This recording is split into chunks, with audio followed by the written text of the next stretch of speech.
You can actually increase the response rate of your headline by just putting a black border around the headline, and that's pretty amazing. Just a simple like frame, just sticking it in a black frame, you're going to get more people to read it. And again, I know it sounds crazy. Why would a black frame make more people read it? But we don't question the facts and the proven results. Just do it. I've learned that a long time ago. A lot of times we're tempted to ask why. Why would that work? It just, it's some of the stuff's ludicrous almost sounding, but it just, if it works, it works. And I've learned just to not question it. When I see higher results one way, I just go with it. And you can do this border technique with ad copy as well, or any sales letter, or your whole website.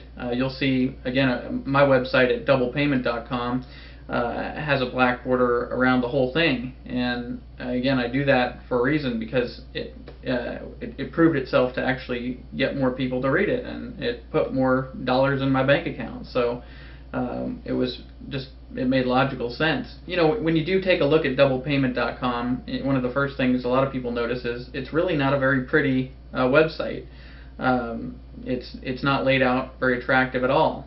But I didn't design it to be a pretty website or to be attractive. I designed it to really look kind of like I'm actually not all that talented, and to let other people, once again, like I always do, let them see that it would be pretty easy to make something better than what I have done. So I just like to show people that even a plain, almost unattractive looking website can get very much above average results. Getting back to coming up with headlines, if you ever find yourself drawing a blank when you're trying to come up with headlines, always consider going into your swipe file. And you should know by now what a swipe file is. If not, see my section on swipe files.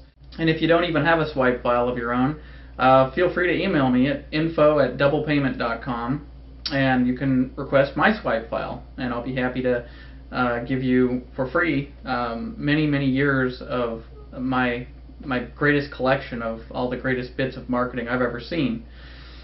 And again, you have to be careful when you use this stuff. It's for your eyes only, and just like my swipe files for my eyes only, it's not meant to be published as is. These are just things that are merely meant to stir your creative juices. In most cases, a swipe file contains other people's work, so you have to be sure not to use it as it is.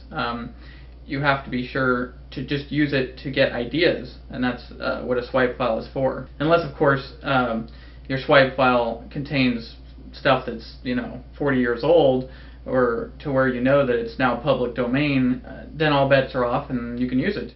And when it comes to swipe files, something every marketer should know about is a man named Denison Hatch. He goes by Denny Hatch, and he has the largest collection of sales letters and headlines and just ad copy than anyone else in the United States. And he's in the business of making money, as you can bet, and he sells this information. And I think he even has some that he gives as samples, but he definitely makes it available for cash. And you look him up, Denny Hatch. I believe it's D-E-N-N-Y and then H-A-T-C-H. Great source for spurring your mind and getting your juices flowing. Basically, if there was ever any great marketing in history in print, he's got it. Okay, before we end this topic on creating headlines, I have just a few more pointers when it comes to creating headlines that you should always have on your checklist to go down whenever you're coming up with new headlines. Always make a list of every possible question and objection that your readers or your prospect or your niche market is likely to come up with. And if you don't know what questions they're likely to come up with, go do some searching in like chat rooms or in forums or bulletin boards or blogs or whatever. There's all sorts of places on the internet you can go and you can read what these people are talking about.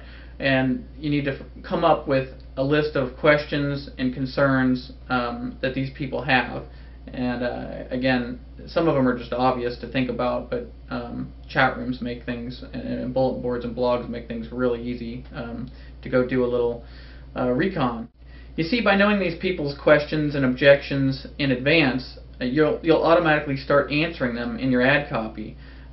It's just something that happens, when you already know what's on these people's mind and you already know what the biggest obstacle is for them and why they're likely to not want to go for your offer, you start to already tell them and why they don't have to worry about such and such. And so always know what they're thinking. Always know their questions in advance before you even come up with headlines.